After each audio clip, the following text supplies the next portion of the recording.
Hey, it's me, Blanche, and I'm back with more from my trip to the Middle East. Now, in the last two episodes, I shared with you some unique highlights from Jerusalem and Ramallah. But today, it's all about the food as I share with you some of my most memorable meals right here on Feast in the Middle East.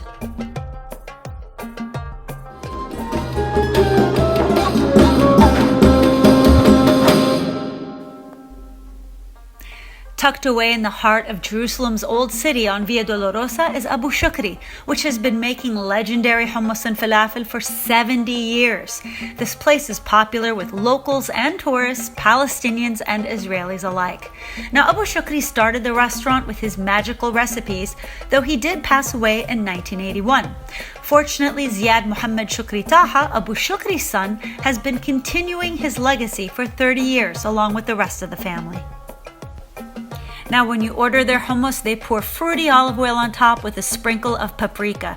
Of course, fresh-baked pita bread and house-made pickles round out the perfect Palestinian breakfast, along with their legendary crispy falafel.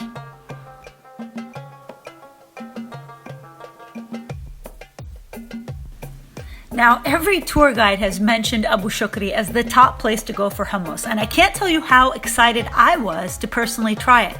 Now, don't be afraid to use bread as a utensil. The hummus was creamy and fluffy at the same time from being whipped by hand, and it was extra lemony, which is exactly how Palestinians like it. You could also taste a mild roasted garlic flavor without the pungency. This is musabbaha, which is a cousin to hummus, so it's basically hummus with a touch of yogurt, so it has that extra tangy flavor and it's not as thick. Can I tell you the falafel? Oh my gosh, the falafel was so crispy. It was like air. It was like falafel clouds. I don't even know how he achieved this consistency, but I could eat them like a tub of popcorn shrimp. That's how amazing these falafel were. Now, you can be strategic about this and assemble your very own falafel sandwich. Just shamelessly put every single dip on the table into your bread, add those fluffy little nuggets of heaven, your tomatoes, your pickles, whatever kind of veggie you like, and then dig in like no one is watching. Honestly, I could care less who was in the room when I was eating this. I was in my own personal heaven. It was incredible. Now, I knew it was unrealistic to ship this hummus to my house every week, so I had to ask him, how do I make hummus like this at home? Well, they boil the chickpeas with the garlic for a good 3 hours, and then they place the ingredients in a mortar and pestle and hand grind them until the consistency is nice and fluffy. They then add copious amounts of nutty tahina sauce and farm fresh lemon juice. Now, I do have an easy hummus recipe in my playlist in case you're salivating right now. Our next eating stop in Jerusalem was called the Family Restaurant. In Arabic, you call it Mat'am al-A'ilat. Now, you look at this and you think, oh, that looks kind of touristy. Well, it was anything but. Don't be fooled by the exterior. When you look at the furniture, it's like from the Ottoman Empire times. I knew this place was going to be the real deal just by looking at these incredible relics that they had kept all around the restaurant. Now, I'm an appetizer girl, as are most Arabs, and when I ordered the salad special, look at all the fresh salads they brought out. Cucumber tomato salad, sweet carrot salad with cumin and sultanas, silky hummus that I slathered on everything, beets, which are super popular over there, crunchy cabbage salad with vinegar, roasted eggplant and peppers that were garlicky and sweet, and corn. Now, I was super happy with these appetizers. I would have been perfectly content until the kebabs. The kebabs were juicy, tender, and smoky, and I'm going to show you the wrong way to eat kebabs. There you go, the wrong way to eat kebabs. Now let me show you a trick on the right way to eat kebabs. You take your bread and just push the meat right off, and bonus is that the bread is seasoned with the meat. Doesn't get better than that, guys. The next day, we headed out for a day trip to Jericho and the Dead Sea with green olive tours. Now, the Dead Sea has the lowest body of water on Earth, 1,300 feet below sea level. The water is so salty, you're going to feel like a brined rotisserie chicken in the 100-degree heat, but it's a great disinfectant. Just make sure you have no shaving cuts on your body, or else you're going to be in a world of hurt. Hello, this is Samir the camel. Now, Samir looks innocent enough, but look out, because he might sideswipe you with a big, wet, juicy kiss. Seriously though, no trip to Jericho is complete without riding a camel, so don't be scared, it's now or never. And this is where Jesus was baptized, right here. And so if you cross that border over there, you end up in Jordan. And Jordan is right there. So we're not allowed to cross these buoys here. We'll get in trouble. I'm kind of a rebel. I feel like crossing over, but I'm going to just chill out and just soak my feet since my feet are killing me right now. While you see me smiling here, I'm actually petrified, about to pee in my pants in fear because I'm scared of heights. We're taking a cable car to the Mount of Temptation where Jesus was tempted by the devil. Luckily, Motessem, our tour guide, distracted me with riveting conversation so I could keep my mind off the height. I have to admit, I am glad I fought through my fear because the view from the top of the mountain was breathtaking. We hiked 200 steps to see the beautiful monastery, which was constructed around a cave that marks the stone where Jesus sat during his 40-day fast. All that hiking in the heat left us famished. We were so happy to grab a bite to eat with Motessem, our guide, and our new friend Leslie from Australia.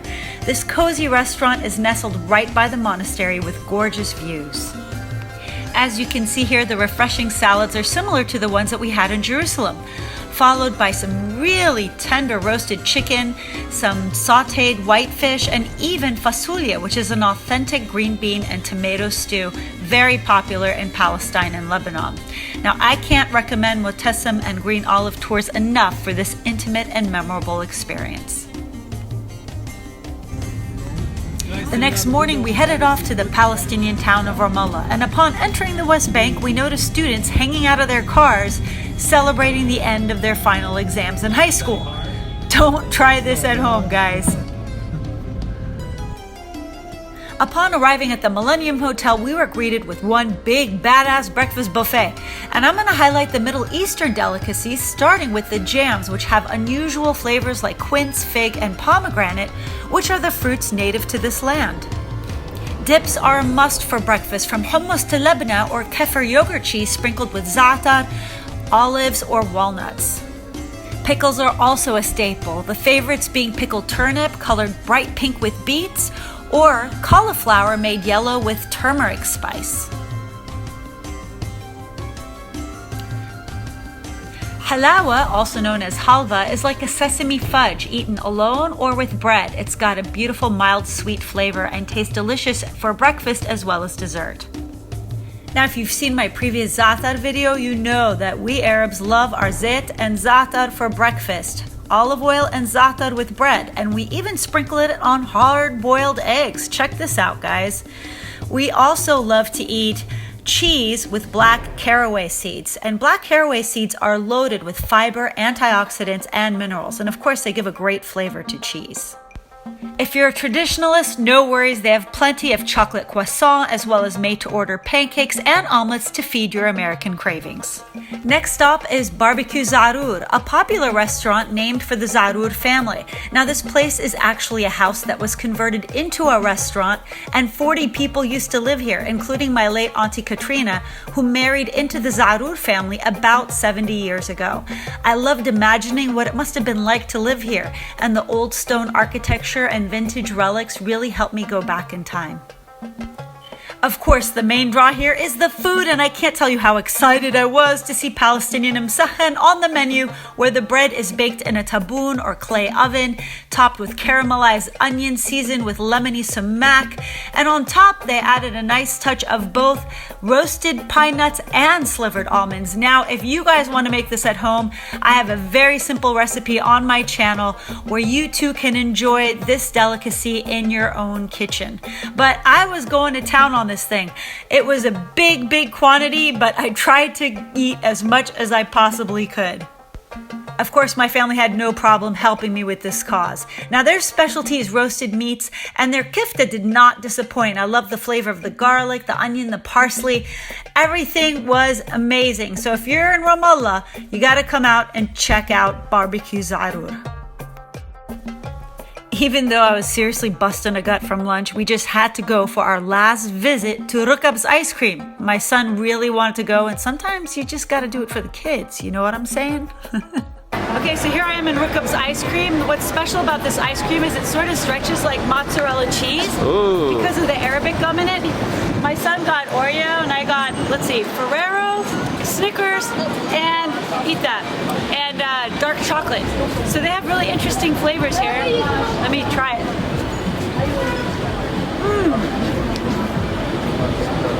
There's definitely pieces of Snickers in here. I'm pretty impressed. You can get Snickers ice cream right in the middle of the West Bank. And here's the chocolate and the Ferrero. Ferrero's really big in the Middle East. They love the hazelnut and chocolate combination. What do you think, Anthony? 2 thumbs up? 2 thumbs up. Do you want to get So Rukab's ice cream is where to be here. Let's take a look at the flavors. So if you go in, you see, let's see the flavors: melon, mixed berries, bubblegum, blue angel. So they have a combination of like Middle Eastern flavors, and it looks like American flavors have really like kind of seeped in to this ice cream shop, because we have Snickers and Rocky Road and Oreo, which I don't remember seeing the last time I came here. But this is a homegrown shop, like, so it's called Rukab's Ice Cream because it was started by a gentleman with the last name Rukab. The whole street is named after him, and this is a really famous shop here in the West Bank. So it's definitely a go-to if you guys want ice cream in this Mediterranean heat. All right, guys, so I'm gonna just keep walking out of here and enjoying my ice cream. Let's go. Bye, guys. I'm gonna just clobber this thing after I just ate like 10 pounds of hamsa.